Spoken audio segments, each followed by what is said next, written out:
नमस्कार। Charanjit Singh MDM online study YouTube channel पे आपका स्वागत है। तो हम पहले इससे पहले वाली क्लास में राजस्थान का परिचय अपने किया था। आज उसी का एक पार्ट नेक्स्ट है, राजस्थान के भौतिक प्रदेश। इस तरह से आप देख सकते हैं आप सामने, तो अलग अलग भागों में इन्हें बांट रखा है। उससे पहले इस राजस्थान के जो भौतिक प्रदेश हैं, जो पश्चिमी मरुस्थलीय प्रदेश, अरावली पर्वतीय प्रदेश, पूर्वी मैदानी प्रदेश, दक्षिण पूर्वी पठारी भाग, इनकी किस प्रकार से उत्पत्ति हुई, किस प्रकार से आगे नेक्स्ट चलकर ये मरुस्थल या अरावली या मैदानी प्रदेश, पठारी प्रदेश में इसका विभाजन हुआ। तो अपने उसी की बात करते हैं। सबसे पहले जैसा आप मैप में देख रहे हैं, राजस्थान के भौतिक प्रदेश की बात करें, जब पृथ्वी का निर्माण का जो प्रारंभिक काल था, उसमें एक विशाल भूखंड था पेंजिया, और तथा एक विशाल महासागर था पैंथालासा। तो इसकी बात अपने पूर्व की क्लासेज में वेगनर का महाद्वीपीय प्रवाह सिद्धांत में की थी। फिर थोड़ी सी में चर्चा करते हैं कि एक भूखंड था पेंजिया। आज से लगभग ये मध्यजीवी कल्प की बात है। मध्यजीवी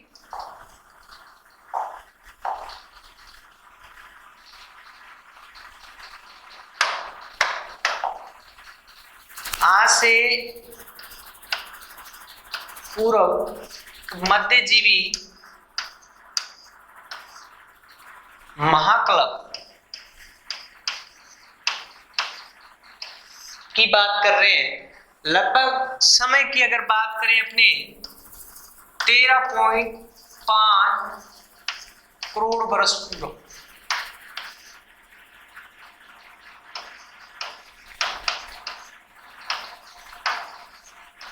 कि ये जो भूखंड था, पृथ्वी का जो निर्माण हुआ, उसका प्रारंभिक काल था, तो ये पेंजिया के रूप में था, जो स्थल भाग। और जो समुद्र देख रहे हैं पेंजिया के चारों तरफ इस तरह से दिखाई दे रहा है आपको, ये इसे पैंथालासा का नाम दिया गया था। ये पृथ्वी के प्रारंभिक काल की बात है। उसके बाद में जैसे जैसे समय बीता, तो कार्बोनिफेरस युग के अंदर माना जाता है इस पेंजिया का विभंजन हुआ। कब हुआ? कार्बोनिफेरस युग के प्रारंभ में इस पेंजिया का विभंजन हुआ। तब दो भाग हो गए किसके? पेंजिया के। एक भाग जो उत्तरी भाग है वो लॉरेशिया कहलाया, जैसा आप यहाँ देख पा रहे हैं, लॉरेशिया के नाम से भी जाना जाता है।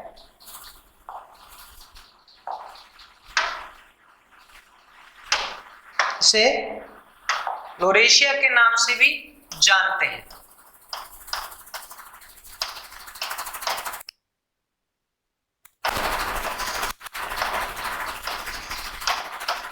ये उत्तरी भाग है, जिसे लॉरेशिया कहा गया, पेंजिया का। ये दक्षिणी भाग है, इसे गोंडवाना लैंड कहा गया। बीच में ये जो भाग आपको दिखाई दे रहा है, इस तरह से जलमग्न हो गया। और इसके जो चारों तरफ ये जो भाग आपको दिखाई दे रहे हैं, इसमें जल भरा हुआ है, इस तरह से आप देख सकते हैं। इसे पैंथालासा कहा गया।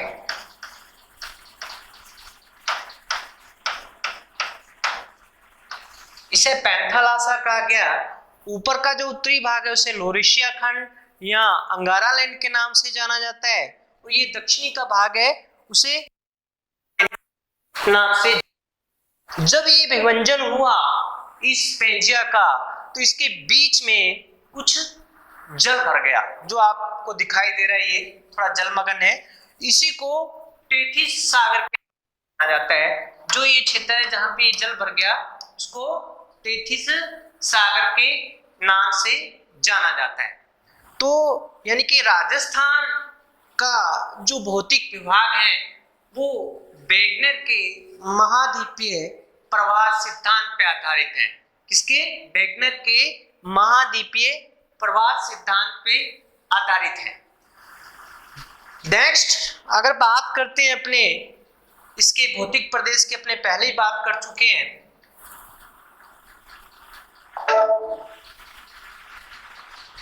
तो जैसे जैसे भौतिक प्रदेश की अपने पहले बात की, जिसमें मरुस्थलीय प्रदेश की अपने बात की, पूर्वी मैदानी प्रदेश की बात की थी, अपने हाड़ौती के पठार की अरावली पर्वत श्रृंखला में, उसी का एक भाग है राजस्थान के भौतिक प्रदेश में राजस्थान का पश्चिमी मरुस्थलीय प्रदेश।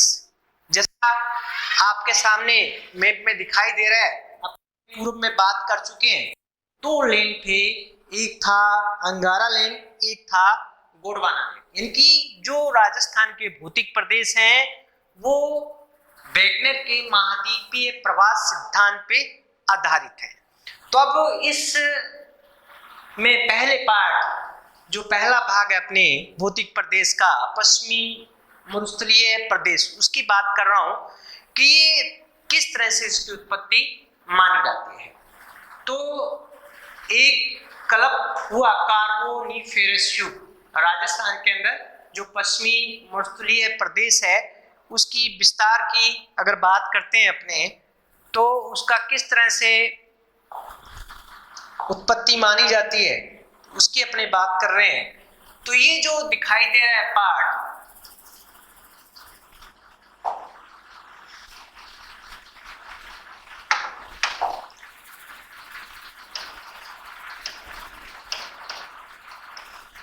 पर्मो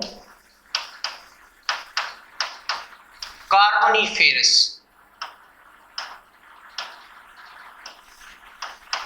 एक कल्प हुआ जिसमें पश्चिमी मारुस्थल जो है राजस्थान के पश्चिम में या भारत के पश्चिम में जो राजस्थान दिखाई देता है, यहाँ पे एक समुंदर लहराता था, जिसकी अपने पहले ही बात कर चुके हैं कि अंगारा लैंड और गोंडवाना लैंड के बीच के अंदर जो विभजन हुआ तो वहां जलमग्न हो गया। उस क्षेत्र को टेथिस सागर के नाम से जाना जाता है।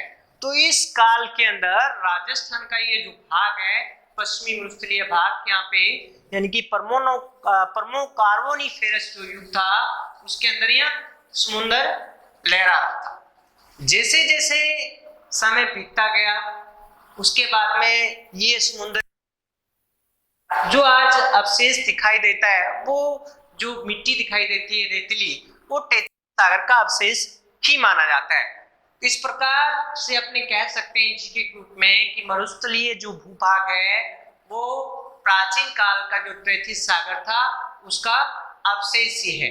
और जो ये भाग आपको पर्वतीय क्षेत्र और दक्षिणी पूर्वी पठारी प्रदेश का दिखाई दे रहा है, ये गोंडवाना लैंड के ही भाग है। ये किसके हैं? गोंडवाना लैंड के ही भाग है।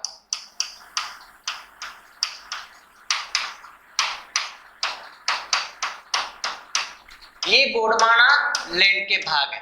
तो यानी कि ये जो भाग आपको दिखाई दे रहा है राजस्थान का, ये भारत के प्रायद्वीपीय पठार का ही एक हिस्सा है जो दक्षिणी पूर्वी पठार के रूप में अपने देखते हैं। तो अपने फिर से टॉपिक पे आते हैं अपने मरुस्थलीय प्रदेश। तो ये टेथिस सागर का अवशेष माना जाता है। नेक्स्ट अपने बात कर रहे हैं कि आज से लगभग ये जो दशाएं हैं एकदम से नहीं आई। तो प्लीस्टोसीन काल हुआ, जो प्लीस्टोसीन काल हुआ उसके अंदर ऐसा माना जाता है कि मनुष्य का आगमन हुआ या प्रादुर्भाव कह सकते हैं, मनुष्य का आगमन हुआ।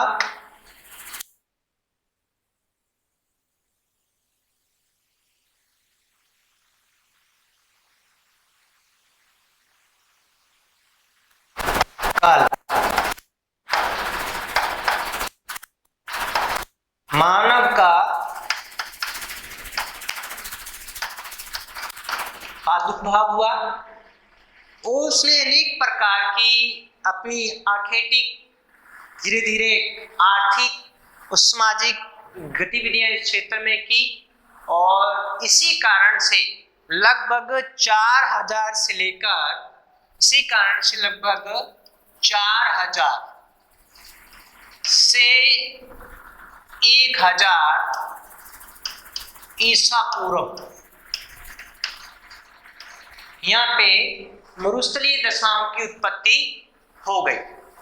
तो इस प्रकार से आज भी कई अवशेष यहाँ पे 33 सागर के देखने को मिलते हैं और राजस्थान के अंदर अनेक झीलें, आप नमकीन झीलें दिखाई देती हैं, अनेक झीलें, मीठे पानी की भी झीलें हैं, नमकीन झीलें भी हैं, वो 33 सागर का ही अवशेष है। किसका है? 33 सागर के ही अवशेष दिखाई देते हैं। जैसे आपने बात करें डीडवाना, लून क्रंसर, पंचभद्रा, सांभर, ऐसी और भी झीलें हैं छोटी छोटी। तो ये सारी अवशेष दिखाई देती हैं। वो किसका अवशेष दिखाई देती हैं? 33 सागर का ही अवशेष है। तो इस प्रकार से अपन देख सकते हैं कि एक दम से इसकी उत्पत्ति न होकर बहुत समय में मरुस्थलीय दशाओं की उत्पत्ति मानी जाती है। तो इस मरुस्थलीय जो भाग है इसे अपने दो भागों में बांट सकते हैं। इस मरुस्थल को भी अपने पश्चिमी जो मरुस्थलीय प्रदेश है उसको अपने दो भागों में भी बांट सकते हैं। तो इसका एक है रेतीला मरुस्थल और एक है इसका पथरीला। इसके यानी कि दो पार्ट कर सकते हैं। तो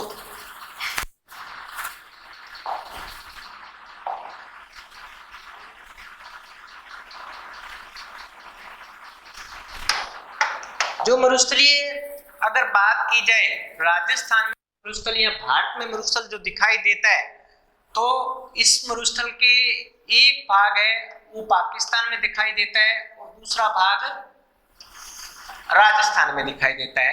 तो ये जो मरुस्थल है इसका भारत के अंदर कितना हिस्सा है और पाकिस्तान के अंदर कितना हिस्सा है, उसके आगे अपने बात करते हैं। ये मरुस्थल में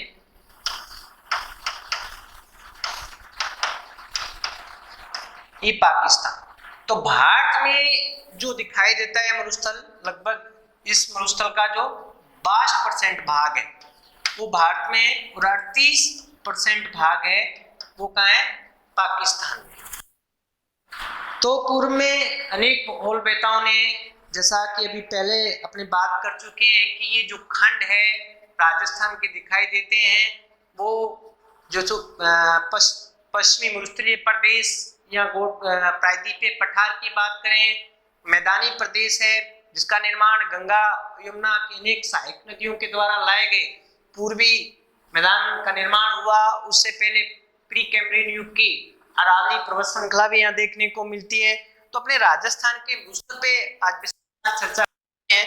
तो यह भारत का, यानी कि भारत में ये मरुस्थल 62% और पाकिस्तान में इसका हिस्सा 38% देखने को मिलता है। इसकी अपने बात करें कि ये जो मरुस्थल है वो किसका हिस्सा रहा होगा, तो पूर्व में मैंने आपको बताया आज से लगभग 13.5 करोड़ वर्ष मध्यजीवी महाकल्प की अगर बात करें तो पृथ्वी आपस में जुड़ी हुई थी और धीरे धीरे इसका विभाजन हुआ। तो ऐसा माना है कि अफ्रीका जो महाद्वीप है, अफ्रीका महाद्वीप है,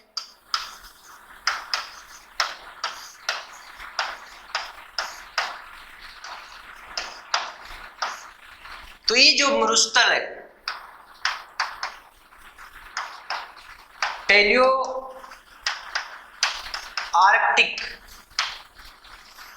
का एक जो मरुस्थल अपने देखते हैं, मरुस्थल की अगर बात करते हैं या अरब मरुस्थल की अपने बात करते हैं, तो ये आपस में पहले क्षेत्र जुड़े हुए थे। जैसे धीरे धीरे ये दूर जाते तो अलग बीच में हिंद महासागर का जल भर गया इसके अंदर, तो दो भागों में ये बट गया।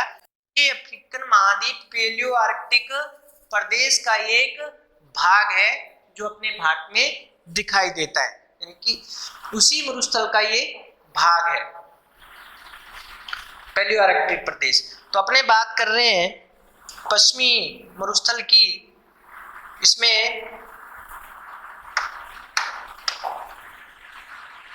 इस मरुस्थल को दो भागों में बांटा जा सकता है, एक रेतीला मरुस्थल, एक पथरीला मरुस्थल।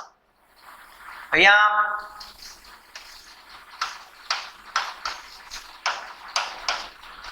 रेतीला मरुस्थल और दूसरा इसको अपने कह सकते हैं पथरीला। सिर्फ मरुस्थल की बात कर रहे हैं अपने, इसे दो भागों में बांटा जा सकता है, रेतीला मरुस्थल और पथरीला मरुस्थल। तो अरावली जो प्रदेश है, उस प्रदेश के अगर बात करें अपने पश्चिम के अंदर मरुस्थलीय प्रदेश जो दिखाई देता है, तो इसे दो भाग कर सकते हैं, शुष्क प्रदेश और प्रदेश। तो विश्व का ये जो मरुस्थल है वो 70वां बड़ा मरुस्थल है। कौन सा है? 70वां बड़ा मरुस्थल है ये। अगर उपोषण की दृष्टि से देखा जाए तो ये 9वां बड़ा मरुस्थल है। उपोषण की दृष्टि से देखा जाए, यहाँ पे सर्वाधिक जैव विविधता देखने को मिलती है, विश्व की सर्वाधिक जनसंख्या इस मरुस्थल में देखने को मिलती है। अगर पूरे भारत में अगर बात की जाए इसके विस्तार की, तो ये लगभग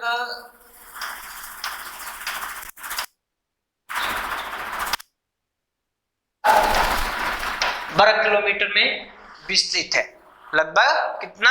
2 लाख वर्ग किलोमीटर में है। और ये जो मुख्य है, अगर बात करें कहाँ कहाँ देखने को मिलेगा, राजस्थान में सर्वाधिक हिस्सा है इसका 61.11%, यानी कि 61.11। बाकी कुछ और राज्यों में, पंजाब में इसका जो उत्तर के अंदर अपने टच कर रहा है राजस्थान, पंजाब में, हरियाणा के अंदर, व गुजरात देखने को मिलता है। तो ये 62% लगभग फैला हुआ है, 2 लाख किलोमीटर है। राजस्थान के अंदर 61.11% ये फैला हुआ है। जो क्षेत्र आता है पश्चिमी मरुस्थल की अगर बात करें तो लगभग 1,75,000 वर्ग किलोमीटर में ये विस्तृत है। कौन सा? पश्चिमी थार मरुस्थल की अपने बात कर रहे हैं, 1,75,000 वर्ग किलोमीटर में ये फैला हुआ है। अगर इसकी बात करते हैं अपने इस प्रकार से,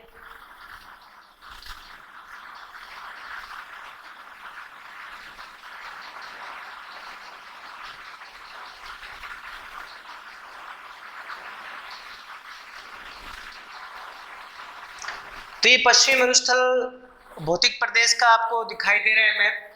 अगर बात करें अपने इसके विभाजन की, किस प्रकार से इसका विभाजन हुआ है, तो देखते हैं ये जो प्रदेश दिखाई दे रहा है, ये जो प्रदेश दिखाई दे रहा है आपको, भौतिक प्रदेश में अलग अलग भागों में अपने बांटा है इसको।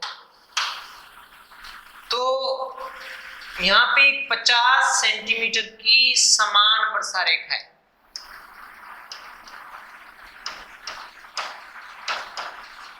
50 सेंटीमीटर की समान वर्षा रेखा है। इस अरावली पर्वत से इसको अलग करती है कि मरुस्थलीय प्रदेश है। इसके पश्चिम में मरुस्थलीय, इसके पूर्व में अरावली और पूर्वी मैदान और दक्षिणी पूर्वी पठारी प्रदेश है। इस रेखा से यानी कि 50 सेंटीमीटर की समान रेखा की जब इधर उत्तर पश्चिम में बढ़ेंगे तो इस जो वर्षा का स्तर है वो धीरे धीरे कम होता जाएगा। इस रेखा के जब पूर्व में बढ़ेंगे तो वर्षा का जो स्तर है वो बढ़ता जाएगा। इसी बीच में एक इसी पश्चिम मरुस्थल को 2 भागों में बांटा गया है, जैसे मैंने आपको बताया था। एक बांटा गया था शुष्क व एक अर्धशुष्क। तो यहाँ पे एक 25 सेंटीमीटर की इस प्रकार से एक रेखा दिखाई देती है यहाँ पे। तो ये भी समान वर्षा रेखा है। इस 25 सेंटीमीटर शुष्क भाग है और इधर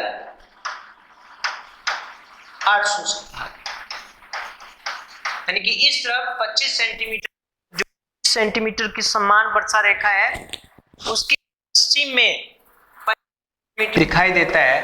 तो भारत में जो थार का मरुस्थल है वो इसका 62% भाग देखने को मिलता है, जबकि पाकिस्तान के अंदर 38%। ये जो मरुस्थल, थार का मरुस्थल भारत के पश्चिम में, राजस्थान का जो पश्चिमी भाग है उसमें दिखाई देता है। ये अफ्रीका महाद्वीप के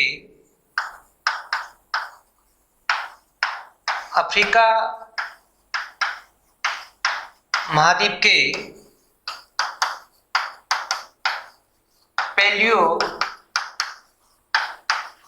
आर्कटिक प्रदेश का एक भाग है। जैसा अपने पूर्व में बात कर चुके हैं कि जो भाग है टेथिस सागर का अवशेष माना जाता है। पेंजिया यानी कि आज से 13.5 करोड़ वर्ष पूर्व आपस में मिले हुए थे। जैसे जैसे इसका दूर होता गया तो ये भारत में पश्चिम में स्थित है, जो अफ्रीका महाद्वीप के पैलियो आर्कटिक मरुस्थल का एक भाग माना जाता है। इस मरुस्थल को अपने दो भागों में बांट सकते हैं। इसके दो भाग अपने कर सकते हैं मरुस्थल के, एक शुष्क व अर्धशुष्क। तो ये जलवायु के आधार पे इसे दो भागों में बांटा जा सकता है, शुष्क व अर्धशुष्क। इसे पूर्व में मैंने आपको वर्षा समान रेखा के आधार पे बताया कि 50 सेंटीमीटर द्वारा ये अरावली श्रृंखला से अलग होता है। तो अब अपने बात कर रहे हैं शुष्क मरुस्थल की। शुष्क मरुस्थल की इसे पुनः अपने दो भागों में विभाजित कर लेते हैं, एक रेतीला मरुस्थल, दूसरा पथरीला मरुस्थल। यह मरुस्थल से जो होता है वो सिर्फ के टीले ही होते हैं, ऐसा नहीं है। मरुस्थल जहां पे किसी प्रकार की वनस्पति, विभिन्न प्रकार के जो मानव दुर्गम जो स्थान होते हैं उन्हें मरुस्थल कहते हैं, जैसे कि आर्कटिक, अंटार्कटिक या लद्दाख, ये भी मरुस्थल है। तो इस प्रकार से अपने बात कर रहे हैं भारत के थार मरुस्थल की। तो इसे दो भागों में बांट सकते हैं, रेतीला मरुस्थल और पथरीला मरुस्थल। इस मरुस्थल को सहारा का जो महान मरुस्थल है उसमें विशिष्ट भू आकृतियों के आधार पे इसे अलग अलग नाम से जाना जाता है। जैसा आपको जो रेतीला मरुस्थल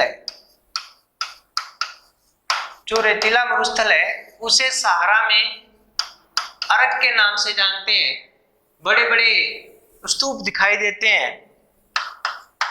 धोरे, जो राजस्थान के साहित्य भाषा में कहते हैं। ऐसे ही जैसलमेर की जो लोकल लैंग्वेज है, स्थानीय भाषा है, तो इसे धरीन के नाम से जाना जाता है।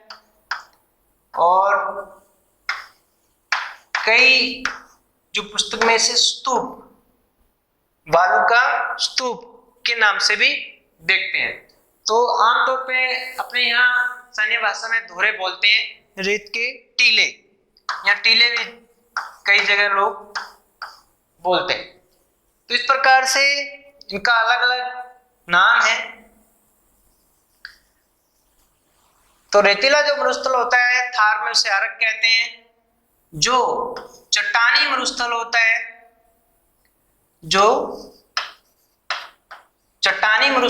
है, उसे हमादा के नाम से जाना जाता है। जो पथरीला मरुस्थल होता है उसे रेग के नाम से जाना जाता है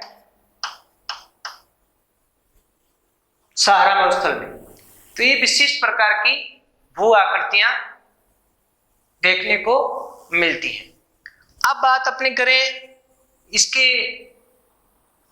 क्षेत्रफल की कि राजस्थान का जो मरुस्थल है कितना है। तो भारत के अंदर इसका जो क्षेत्रफल है वो 2 लाख वर्ग किलोमीटर है। राजस्थान में अगर बात करते हैं तो लगभग 1,75,000 वर्ग किलोमीटर है। और अन्य जो राज्य हैं वो है गुजरात,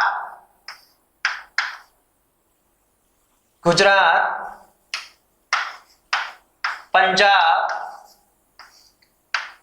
व हरियाणा में भी इसका विस्तार देखने को मिलता है।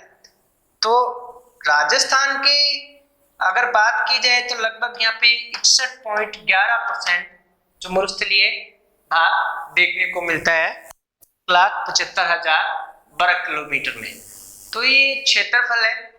अगर अपने लंबाई चौड़ाई की बात करें इसकी लंबाई और चौड़ाई कितनी है, तो राजस्थान में जो मरुस्थल तो ये 640 किलोमीटर इसकी लंबाई है, जबकि इसकी चौड़ाई की बात करें अपने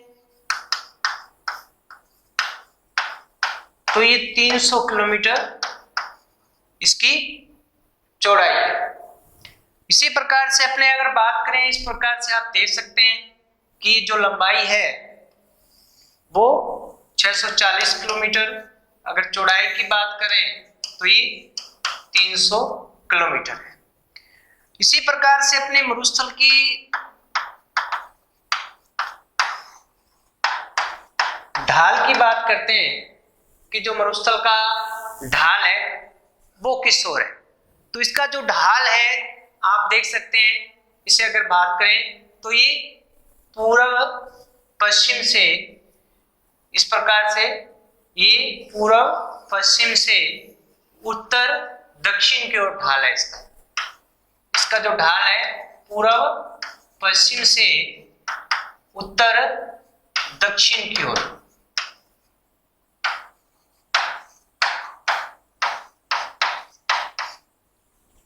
सारा राजस्थान का जो मरुस्थलीय क्षेत्र है उसकी ढाल बात करें तो पूर्व से पश्चिम, उत्तर से दक्षिण की ओर इसका ढाल है। विश्व का मरुस्थल की अगर क्षेत्रफल की दृष्टि से बात करते हैं तो ये 70वां बड़ा मरुस्थल है। अपोषण दृष्टि से बात करते हैं तो ये 9वां। यहाँ पे सर्वाधिक जैव विविधता देखने को मिलती है, यानी जीव जंतुओं के साथ साथ अनेक प्रकार के पेड़ पौधे वनस्पतियां संख्या अधिक देखने को मिलती है। इसे जैव विविधता के नाम से जानते हैं। तो अपोषण यानी कि कर्क रेखा के ऊपर का जो भाग है उसे शीतोष्ण कटिबंधीय क्षेत्र कहा जाता है। इसलिए ये उपोषण यानी कि गर्म और ठंडी दोनों यहाँ पे जलवायु देखने को मिलती है। तो ये पोषण में 9वां है, उसमें इसका 70वां स्थान है। लंबाई चौड़ाई की अपनी बात कर ली।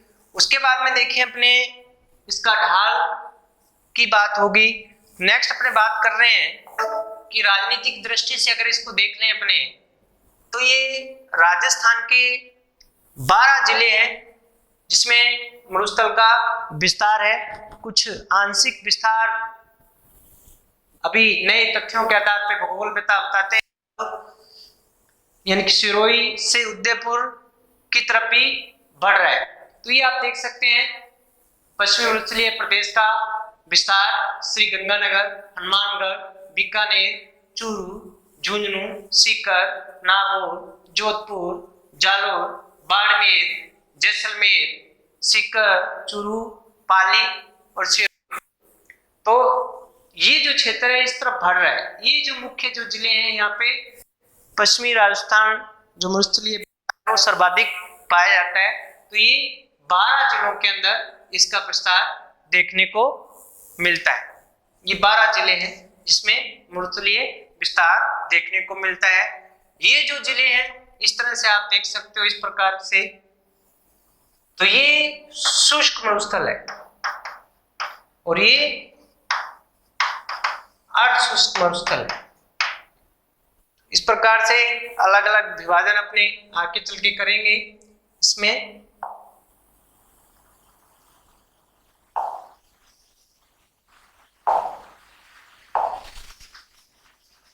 तो ये 12 जिले हैं जो मरुस्थल के मिलते हैं।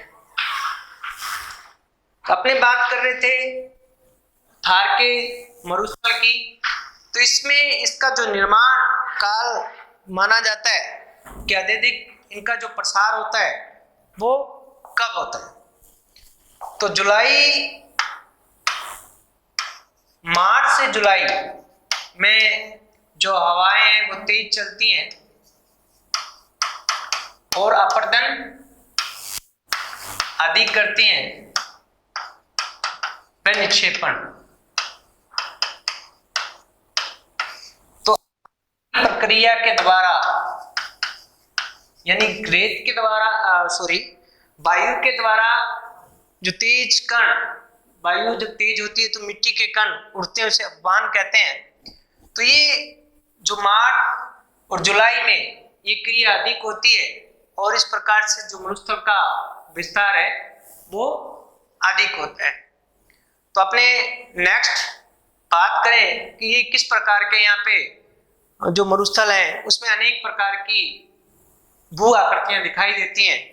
उन भू आकृतियों की अगर बात करें अपने, तो उसमें नेकी ने भूगोल बहता हुआ नेकी ने जो विशिष्ट आकृतियां हैं टीलों की दौरों को, उन्हें विभाजित किया है। तो नंबर 1 अपने बात करते हैं पवनानुवर्ती बालू का स्तूप।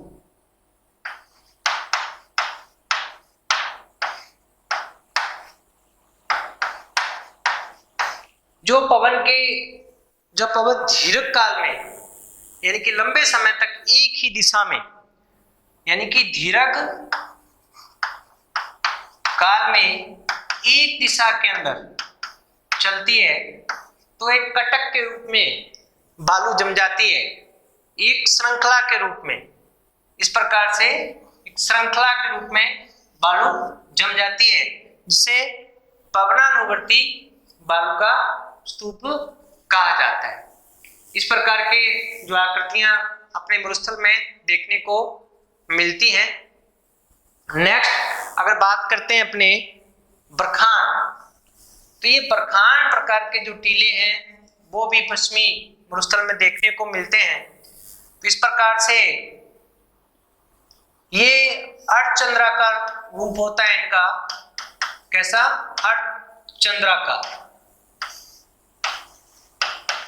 अर्धचंद्राकार का रूप देखने को मिलता है। इस प्रकार से ये आधे चांद के समान आकृति दिखाई देती है जिनको बरखान बालका स्तूप कहा जाता है। इसी प्रकार से एक और रूप दिखाई देता है बालका स्तूप का, उसे बोला जाता है अनुप्रस्थ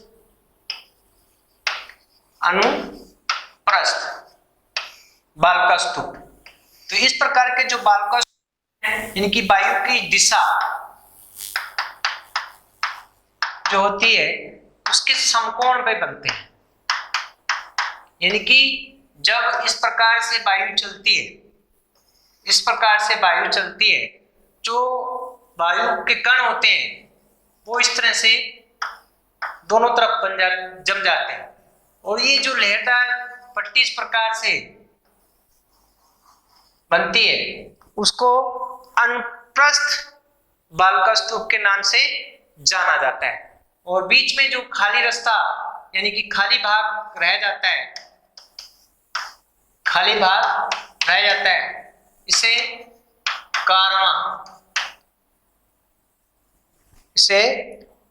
कारवां के नाम से जाना जाता है। तो इस प्रकार से कुछ और इसके भाग है, अलग अलग नाम है इसका। पैराबोलिक, पैराबोलिक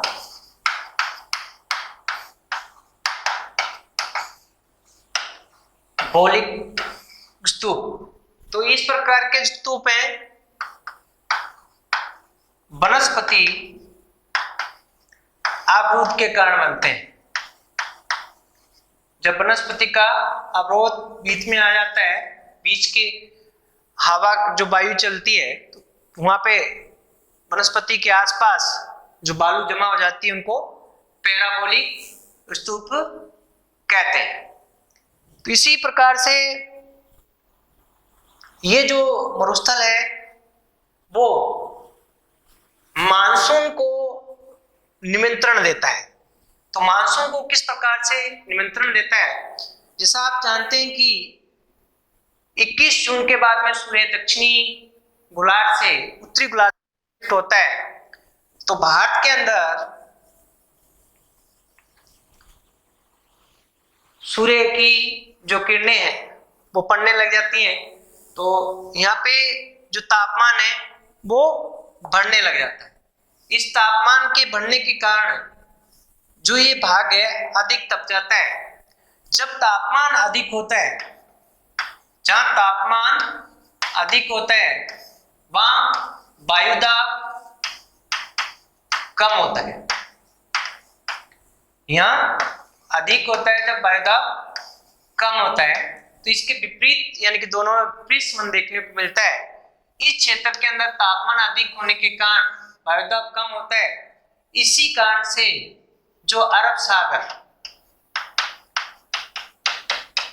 वह बंगाल की खाड़ी से हवाएं उठती हैं और दक्षिणी पश्चिमी हवाएं इस ओर रुख करती हैं, जो मानसून लाने में सहायक होती है। तो इस प्रकार से ये मानसून को भी निमंत्रण देता है।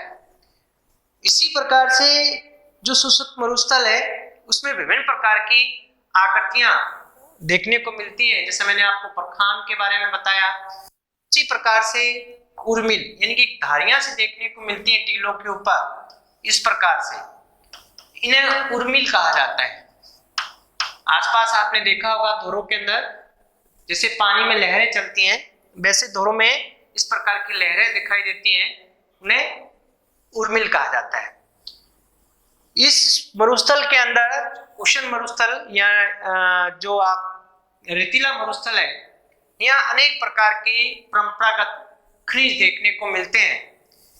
इन खनिजों का जो निर्माण हुआ वो टर्शियर काल में हुआ। टर्शियर काल के अंदर माना जाता है।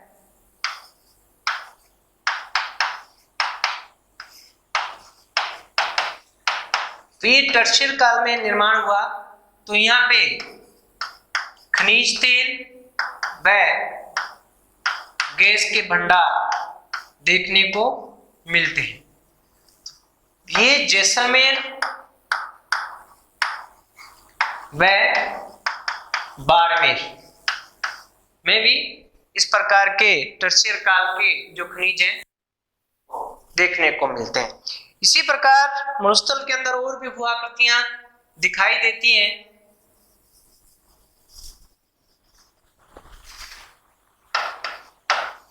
इंसेल वर्ग, जब अपने बात अभी की थी कि इसमें चट्टानी भाग कुछ पथरीला भाग भी होता है, अपरदन के कारण वो पथरीला भाग इस प्रकार से जब दिखाई देता है मरुस्थल के अंदर, इस प्रकार का भाग दिखाई देता है जो अपरदन होने से बच जाता है।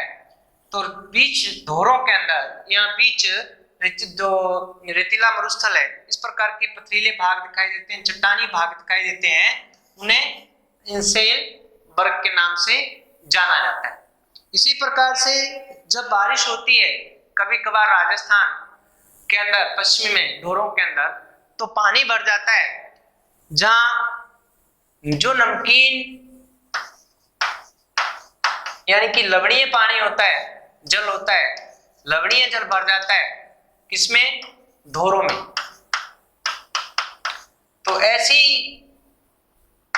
अस्थायी झील बन जाती है, इसे प्लाया कहते हैं। ऐसी छोटी छोटी झीलों को रण भी कहते हैं। बड़ा थोड़ा विस्तृत रूप होता है उसे प्लाया कहते हैं, छोटी छोटी जो झीलें होती हैं उसे रण कहा जाता है। इसी प्रकार से राजस्थान के धोरों में जहां कुछ पर्वतीय क्षेत्र आ जाते हैं, यानी पहाड़ी भाग होता है अरावली पर्वत श्रृंखला के आसपास, वहां पे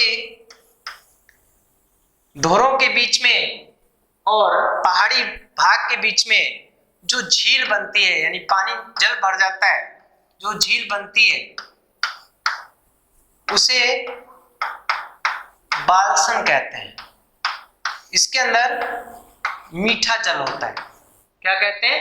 बालसन कहते हैं इसे, मीठा जल होता है। तो ये राजस्थान के भौतिक प्रदेश की अगर बात करें,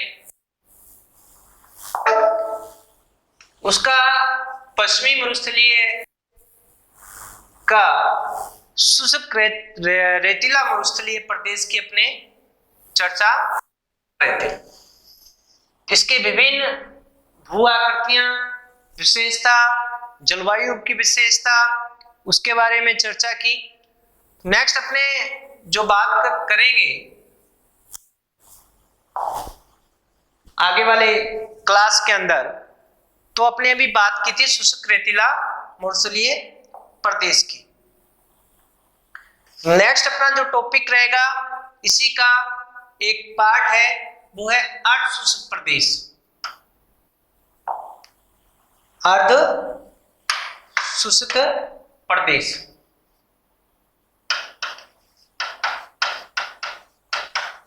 उसकी बात करेंगे अपने लूनी जवाई बेसिन, शेखापट्टी प्रदेश, घग्गर प्रदेश और नागौरी उच्च प्रदेश। तो नेक्स्ट क्लास में मिलते हैं। धन्यवाद।